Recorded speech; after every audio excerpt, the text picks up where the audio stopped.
હવે અભ્યાસક્રમમાં સમાવવામાં આવશે રાષ્ટ્રીય સ્વયંસેવક સંઘ અને નરેન્દ્ર મોદીના પાઠ.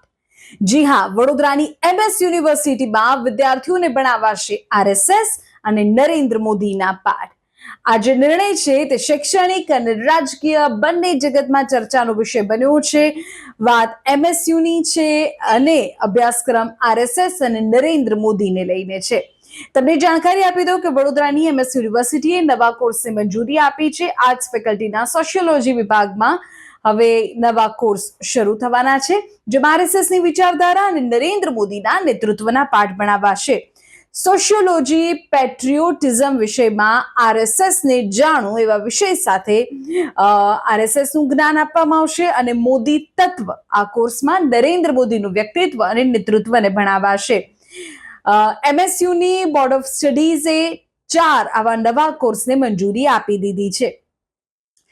આ થયા સમાચાર. હવે જરા તેનું વિશ્લેષણ પણ કરી લે. શૈક્ષણિક અભિગમમાં ફેરફાર એ આ સમાચાર સૂચવે છે. પરંપરાગત સમાજશાસ્ત્ર એટલે કે સોશિયોલોજીમાં અત્યાર સુધી પશ્ચિમી વિચારકો અને સામાજિક માળખાઓ પર ભાર મૂકવામાં આવતું હતું. હવે ભારતીય વિચારધારા અને સમકાલીન રાજકીય નેતૃત્વને અભ્યાસક્રમમાં સ્થાન આપીને તેને ભારતીયકરણ તરફ લઈ જવાનો પ્રયાસ હોય તેવું કહી રહ્યા છે નિષ્ણાતો. વાત વ્યક્તિત્વ અને નેતૃત્વની કરીએ તો મોદી તત્વ કોર્સ દ્વારા વડાપ્રધાનના નેતૃત્વના ગુણો, તેમની કાર્યશૈલી અને વહીવટી નિર્ણયોને એક કેસ સ્ટડી તરીકે જોવામાં આવશે. આ માત્ર રાજકારણ નહીં પણ મેનેજમેન્ટ અને ગવર્નન્સના દ્રષ્ટિકોણથી પણ મહત્વનું બની રહેશે. સોશિયોલોજી પેટ્રિયોટિઝમ વિષય હેઠળ RSSના પાઠ ભણાવવાનો હેતુ વિદ્યાર્થીઓને દેશની સૌથી મોટી સ્વયંસેવી સંસ્થાની કાર્યપદ્ધતિ અને વિચારધારાથી પરિચિત કરવાનો હોઈ શકે. પણ આ તમામની વચ્ચે શક્યતા છે વિવાદની. શૈક્ષણિક સંસ્થાઓમાં ચોક્કસ વિચારધારાના પ્રવેશને લઈને હંમેશા બે પક્ષો હોય છે.